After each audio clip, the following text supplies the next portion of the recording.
Reverend Stevenson from St. Luke Primitive Baptist Church in Nashville.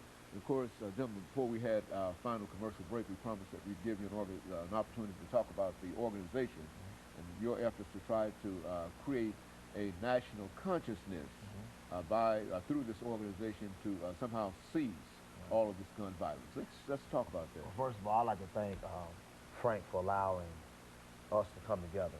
We've done several events at his church. Just last night we did an event representing Gina 6 at his church. We had a candlelight prayer ceremony where God was in the house. I mean, it was so overwhelming, bringing different ethnic backgrounds together, and it was just amazing. And I want to thank you for that, because through the churches, as well as letting God be our leader, we're going to make this happen. With the ceasefire, the national ceasefire against gun violence, what we're going to also have at Pastor Stevenson's church, St. Luke Primitive Baptist Church, we want every family who's been affected by murder due to gun violence to come out. We want you to bring 5x7 photocopies of your loved one. These copies will be sent to President Bush. We want our president to know that we're having our loved ones 9, 10, 11 years of age dying by this gun violence. So we want to get the president involved. That'll be a national conscience. The national conscience. Exactly. That's right. And after that, you know, we're going to rejoice. I have a mother coming from Baltimore, Maryland, by the name of Kimberly Armstrong, whose son was murdered September 27, 2004 in Baltimore, Maryland.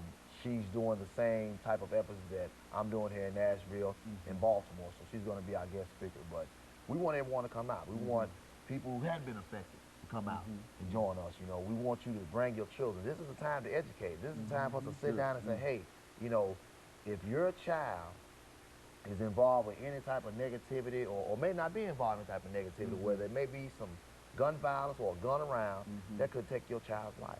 Very easy. And we want to make sure that they understand that. And of course, Reverend Stevenson, you've opened your church to this activity. Talk about that, about your justification and your motivation behind it. Absolutely. Our church has been there for over 140 years. We have been in the community and a part of the community, and we believe in partnership outside of those four walls.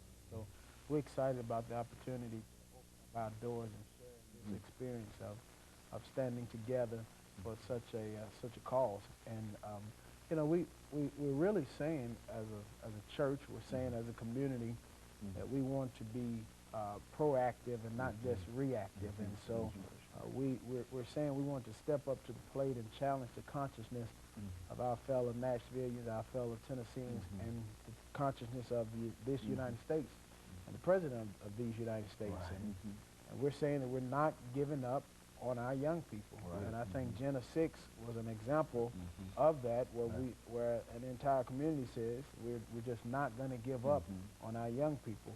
The statistics suggest that there are more African-American men of a certain age group that are incarcerated than in college. And so we simply say those things just should not be.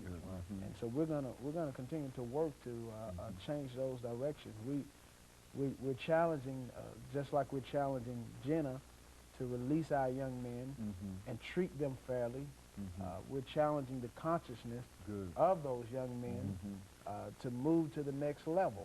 And so that's what this is all about, and that's why we feel it's imperative for us to be a part of this movement. And I think it starts with our other young black males seeing people like myself and Frank doing something positive. You know, they could make that change. It's going to be up to all of us sitting here, including yourself, Dr. Haney, to make that difference with our young black men. And I know we can do it. That's what we talk about when we talk about mentoring. That if every responsible person, be he African American or whatever, became involved in this kind of thing and thought in terms of trying to at least serve an example to some of these young people, I think that we might be able to sort of turn this thing. We've got to turn around, because on this show, we've been talking about this same problem for the last 20 years. The last 20 years, it seems, and it seems to be getting worse than it is getting better. And I don't want to be pessimistic about it, but you know, I think it's time for us as a nation to rise up and do. Now, another thing that has to be said in reference to this, I think Reverend Stevenson has already indicated the importance of education. But we also have to deal with some of these individuals dealing with jobs. I mean, we need some economic